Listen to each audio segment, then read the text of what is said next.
우리 지난주는 욥이 세 개의 울타리 가운데 물질의 울타리가 거두어져요.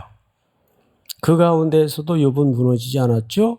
주시는 분도 하나님이시고 거두어 가시는 분도 주님이십니다. 고백을 무너뜨리지 않았어요.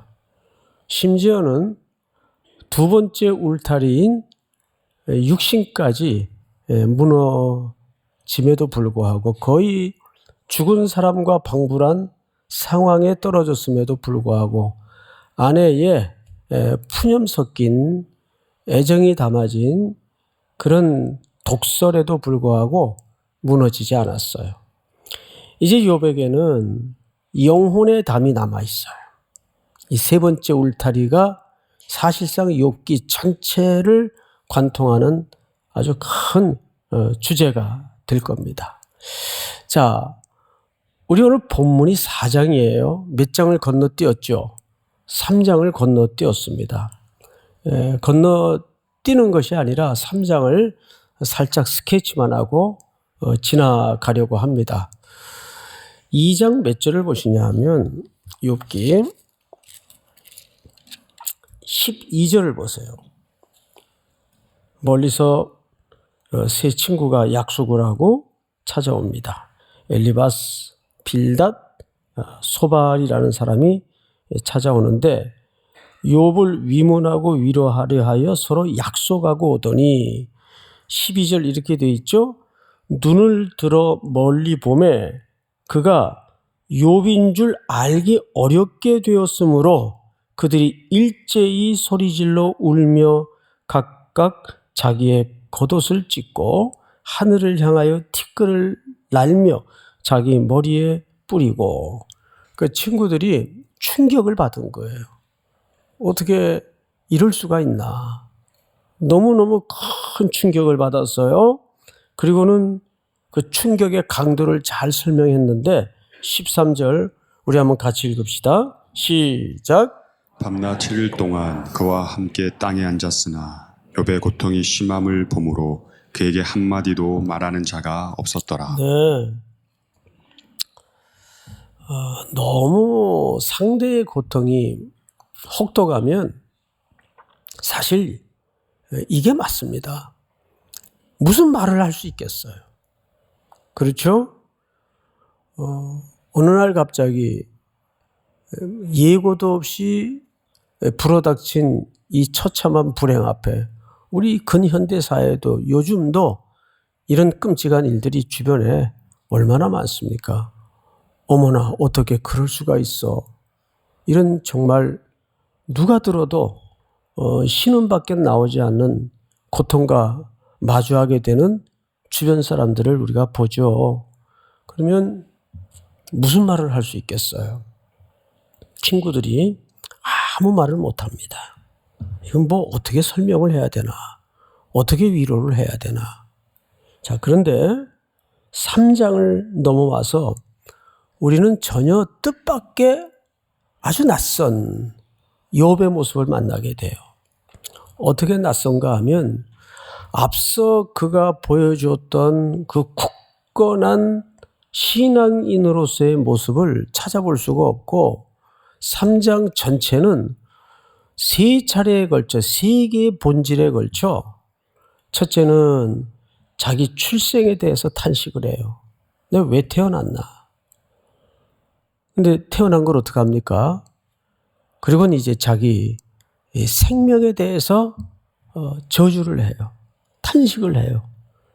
그리고 마지막 세 번째는 자기 존재에 대해서 격렬하게 하나님 앞에 대듭니다.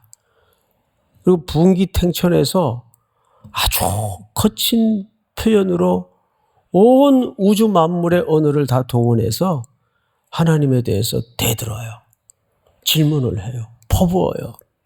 그러니까 이건 우리가 기본적으로 알고 있던 욥의 모습과는 너무 생경스러운 모습이란 말이죠. 우리 몇 절만 한번 짚어보도록 하십시다. 3장 1절을 볼까요? 그 후에 욥이 입을 열어 자기의 생일을 저주하니라. 욥이 입을 열어 이르되 내가 난 날이 멸망하였더라면 사내 아이를 배웠다 하던 그 밤도 그러하였더라면.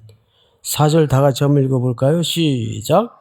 그날이 캄캄하였더라면 하나님이 위에서 돌아보지 아니하셨더라면 빛도 그날을 비추지 않았더라면 어둠과 죽음의 그늘이 그날을 자기의 것이라 주장하였더라면 구름이 그 위에 덮였더라면 흑암이 그날을 덮었더라면 그 밤이 캄캄한 어둠에 잡혔더라면 해의 날수와 달의 수가 들지 않았더라면.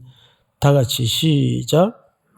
자식을 배지 못하였더라면 그 맘에 즐거운 소리가 나지 않았더라면 나를 저주하는 자들 곧 리워 야단을 격동시키기에 익숙한 자들이 그 밤을 저주하였더라면. 여기까지만.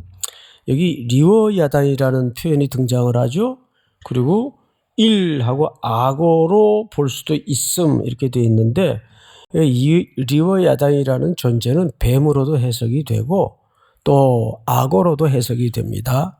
근데 이 성경에 등장하는 리워 야단은 혼돈과 어둠을 가져오는 존재, 그러니까 하나님을 대적하는 세력이에요. 그래서 요한계시록에도 보면 악한 용이 어디서 일어섭니까? 바다에서 올라와요. 그리고 해변가에 쓰죠. 그와 같이 성경의 모든 이 뱀, 리워야단, 악어로 묘사되는 이것들은 혼란과 어두움으로 이 하나님의 창조의 세계와 질서를 어지럽히는 존재 정도로 이해를 하면 좋겠습니다. 그러니까 욥이 어느 정도 처절한지 아시겠죠? 차라리 그냥 그것들이 준동하도록 두었으면 좋았을 뻔했다. 자, 이제 두 번째 그가 어떤 부분을 저주하는가? 11절을 보세요. 어찌하여 내가 태에서 죽어 나오지 아니하였던가? 어찌하여 내 어머니가 해산할 때 내가 숨지지 아니하였던가? 이렇게 저주의 애갑니다. 그리고 자기 생명에 대한 탄식이에요. 출생을 넘어서 자기가 이 땅에 태어난 이 생명에 대한 저주를 슬픈 애가로 엮어내고 있죠. 쭉 넘어가서 20절을 보세요. 어찌하여 고난당하는 자에게 빛을 주셨으며 마음이 아픈 자에게 생명을 주셨는고 이러한 자는 죽기를 바라도 오지 아니하니 땅을 파고 숨긴 보배를 찾음보다 죽음을 구하는 것이 더하다가. 이게 무슨 얘기입니까? 죽기도 너무 힘들구나. 그러니까 욥은 이 세 단계에 걸친 자기 존재에 대한 탄식을 통해서 딱 한마디 하고 싶은 거예요. 나 좀 죽여달라. 너무 힘든 거예요.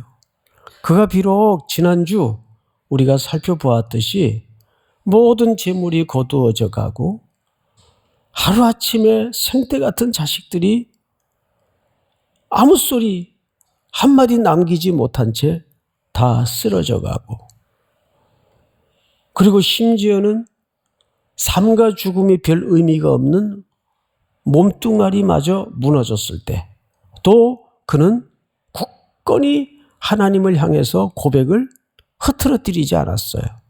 그런데 그 속에는 역시 인간인지라 인간의 연약함 때문에 이게 뭔가 나한테 불어닥친 이 놀라운 폭풍우 같은 현실은 도대체 무슨 의미인가?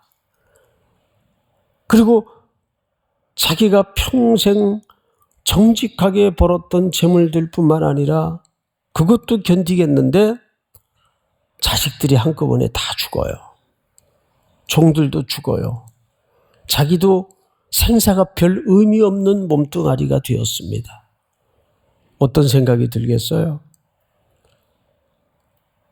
걷어가 주세요. 이젠 내가 이 땅에 호흡하고 존재하는 것이 별 의미가 없습니다. 딱 3장까지는 욥의 거친 호흡과 입김과 분노를 통해서 하나님 앞에 절규하는 거예요.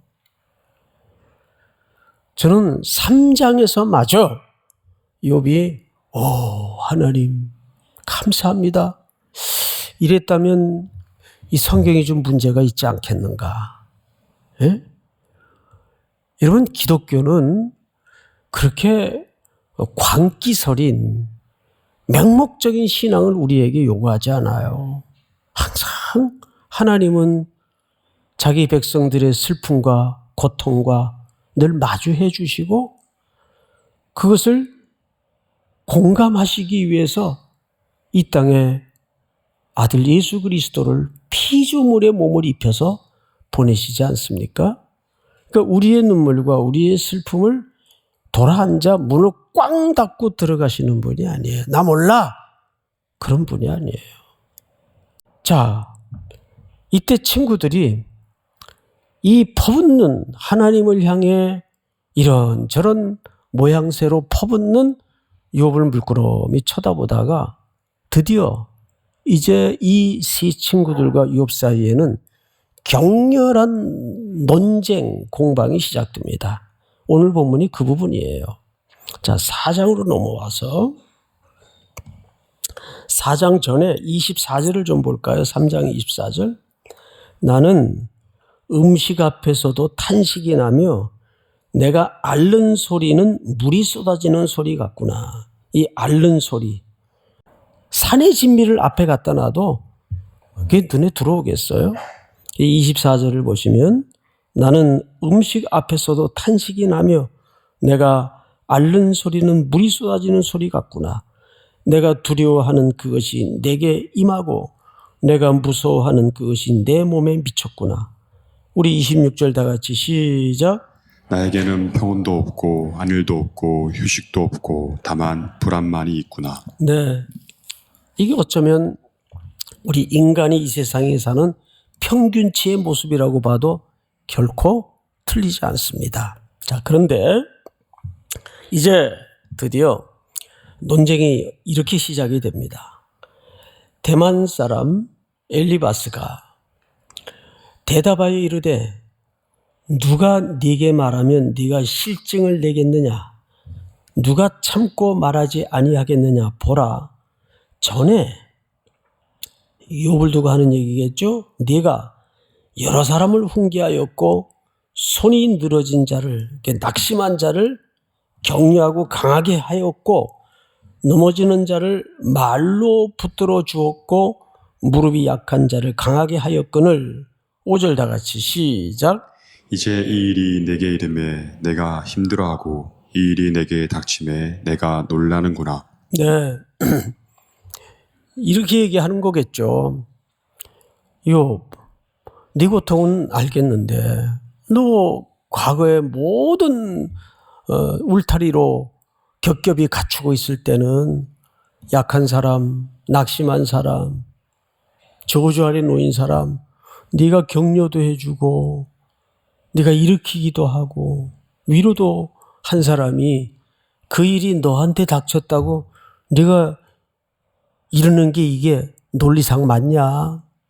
그러면서 여기까지도 견딜만 한데 더 가혹한 얘기를 엘리바스가 꺼냅니다. 그 이야기를 잘 들어보십시오. 6절. 네 경외함이 네 자랑이 아니냐? 네 소망이 네 온전한 길이 아니냐? 그러니까 네 자랑이 지금까지 바로 그런 네 신앙이었는데, 그러면서 생각하여 보라. 죄 없이 망한 자가 누구인가? 정직한 자의 끊어짐이 어디 있느냐? 이 무슨 얘기냐면 이렇게 얘기한 거죠. 이걸 좀 풀어서 해석을 하자면 이런 겁니다. 욥, 자네 하나님이 공의로운 분인 거 믿지? 안 믿지. 그럼 생각해봐. 자네의 이 고통이 죄 없이 망한 사람이 어디 있어? 하나님이 공의로우신 분인데. 또 정직한 자가 왜 이런 재난을 그것도 겪을 수가 있겠는가? 그러니까 무슨 얘기예요? 이게 권선징악에 뿌리한 율법주의 프레임이에요. 뭔가 네 속에 너도 미처 깨닫지 못하고 하나님 앞에 반드시 해결해야 될 그 깊은 어떤 것이 있을 수 있어. 그걸 고발하는 거예요. 자, 그런데 우리가 서론 시간에도 보았듯이 욥에게 어느 날 불어닥친 재난과 고난은 욥하고 인과관계가 있다 없다? 없었어요.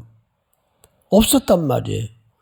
남의 슬픔, 남의 재난, 남의 고난에 대해서는 함부로 사회적 시각에서 더더욱 얘기하면 안 되고 개인적, 주관적 기초에서도 더더욱 함부로 얘기하면 안 돼요. 여러분들이 우리가 하나님보다 더 지혜로워요? 하나님보다 더 경륜이 높아요? 그렇지 않잖아요. 그건 자기가 하나님 자리에 앉는 겁니다. 함부로 재단하는 것은 그 굉장한 교만이에요. 이 욥의 친구들처럼. 욥의 친구들은 두 가지를 얘기하는 거예요. 하나님이 공의로운 하나님인데 까닭 없이 너한테 이렇게 겹겹이 무시무시한 고난을 줄 리가 없지 않은가. 그리고 봐, 살아봤지만 정직한 사람이 벌 받는 거 봤어? 이 철딱선이 없는 소리를 하는 거죠. 그리고 성경을 잘 보세요. 이제 그는 8절 내가 보건대 악을 밭갈고 독을 뿌리는 자는 그대로 거누나니. 이거 누가 이렇다는 얘기를 여기에 그냥 슬쩍 얘기하고 싶은 거죠? 욥이 네가 뭔가 이런 재난을 거둘 만한 이런 고통의 열매를 거둘 만한 뭔가를 네가 뿌렸기 때문에 이러는 거 아니겠어? 근데 지난주도 말씀을 드렸지만 이런 논리가 인간에게는 훨씬 더 설득력이 있다는 거예요. 말하기 쉽다는 거예요. 그러면서 이제 9절을 보세요. 다 하나님의 입기운에 멸망하고 그의 콧김에 사라지니라. 사자의 우는 소리와 젊은 사자의 소리가 그치고 어린 사자의 이가 부러지며. 다 같이 시작. 사자는 사냥한 것이 없어 죽어가고 암사자의 새끼는 흩어지느니라. 네, 이게 무슨 얘기냐면 이어서 이들이 결론을 냅니다. 그러니까 하나님은 공의롭고 정확한 분이니까 하나님이 마음만 먹으면 그런 불의한 자들은 마음만 잡수시면 입김으로도 다 불어 없앨 수 있고 단박에 해치울 수 있는 분이야. 그러니까 하나님께서 네가 뭔가 이런 재난을 받을 만한 이유가 있기 때문에 하나님이 단번에 너를 그렇게 벌하신 거야. 이해가 돼요? 이렇게 친구가 결론을 내리는 겁니다. 그런데 이제 이 주제가 욥기 전체를 관통하면서 굉장한 끔찍한 주제가 됩니다. 아주 질기고 긴, 결국 이 엘리바스가 쳐놓은 이 율법의 저주가, 율법의 올무가 이어서 대화를 이어갈 빌닷과 소발의 원리와 이제 같은 맥락을 이어갈 겁니다. 자, 우리는 여기서 한 가지 아주 소중한 결론 앞에 도달해보고자 합니다. 아까도 말씀을 드렸지만 욥은 이 3장의 욥의 절규가 없었다면 이 욥기는 아주 차가운 율법주의의 냉혹한 교과서가 되고 맙니다. 근데 욥의 이 절규 속에서 우리는 욥기 전체를 쫓아가다 보면 어떤 결론과 마주하게 될까?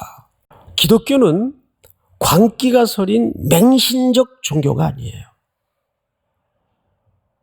우리 히브리서 4장을 좀 볼까요? 우리에게 있는 대제사장은 우리의 연약함을 동정하지 못할 리가 아니에요. 여기 동정이라는 말은 단순히 그냥 쯧쯧쯧 불쌍해서 어떻게 이런 뜻이 아니라 쉼 파세오라는 말은 공감해주다 그 뜻이에요. 모든 구원은 하나님의 공감으로부터 시작되는 거 아시죠? 물론 이 공감이 동정이라는 개념을 담고 있어요. 안고 있어요. 하지만 히브리서에서 말하는 이 동정하지 못하실 리가 아니오라는 말은 하나님이 우리의 고통을 뭐 하신다? 공감하신다. 못하실 리가 아니요. 모든 일에 우리와 똑같이 뭘 받으신 이로되. 누가 그렇게 해주셨습니까? 하나님의 아들 예수 그리스도를 이 땅에 보내셔서 우리의 눈물 속에 보내시고 가슴앓이 속에 보내시고 두려움 속에 그분이 마주에 서 계십니다. 그래서 아들 예수 그리스도를 이 초라한 피조물의 몸을 입히셔서 이 땅에 우리를 공감하시어 긍휼히 여기시려고 구원의 길을 열으시려고 아드님을 보내신 거예요. 욥기는 그리스도에 관한 이야기입니다. 욥이 결국 마지막에 발견하는 분은 그리스도예요. 그래서 하나님이 인간에게 아들 예수 그리스도를 내놓으셔야 했구나. 하나님은 여러분들의 고통을 누구의 말처럼 문 꽝 닫고 매몰차게 고개 돌리고 들어가시는 분이 아니에요. 네가 한 짓 아냐? 네가 다 뿌린 거야? 그러는 분이 아니에요. 놀라운 것은 우리의 첫 번째 울타리가 무너지고 두 번째 울타리마저 무너졌을 때 이제는 욥이 마지막 남은 영혼의 울타리마저 무너지는 위기 앞에 그것마저 무너질 때 이제 모든 게 끝나는 것처럼 알겠지만 그 무너진 자리에 길이 생기고 문이 열립니다. 그런데 그 문으로 우리가 그 길로 가는 것이 아니라 하나님께서 아들 예수 그리스도를 그 문으로 들여보냈어요. 우리 고통의 현장으로 아무것도 남지 않은 자기 부정의 현장에 하나님께서 아들 예수 그리스도를 이 땅에 보내시어 그 내 사랑하는 자녀와 만나 있는 그 고통을 함께 지라고 아드님을 그 땅에 보내시는 거예요. 그 현장에 보내시는 거예요. 그래서 요한복음 10장에서는 예수님이 자기를 문으로 비유했고 요한복음 4장에서는 내가 길이라고 설명하셨습니다. 그 무너진 길로 우리 긍휼이 가득하신 예수 그리스도께서 걸어 들어오시는 겁니다. 믿습니까? 기독교는 어떤 고통도 견뎌내고 절대 충성을 요구하는 게 아니에요. 그래서 히브리서 4장 우리 16절을 보시면 이렇게 되어 있죠. 전체가 한번 같이 읽읍시다. 시작. 그러므로 우리는 긍휼하심을 받고 때를 따라 돕는 은혜를 얻기 위하여 은혜의 보좌 앞으로 담대히 나아갈 것이니라. 아멘. 예수 그리스도께서 또 한 주간도 여러분들의 그 혹독하고 지독한 고통과 마주하셔서 여러분들의 고통 속으로 들어가시고 여러분들을 공감해 주시고 그 고통에 함께 하심을 믿고 그 힘으로 또 한 주를 감당해내는 은혜가 있기를 주의 이름으로 축복합니다.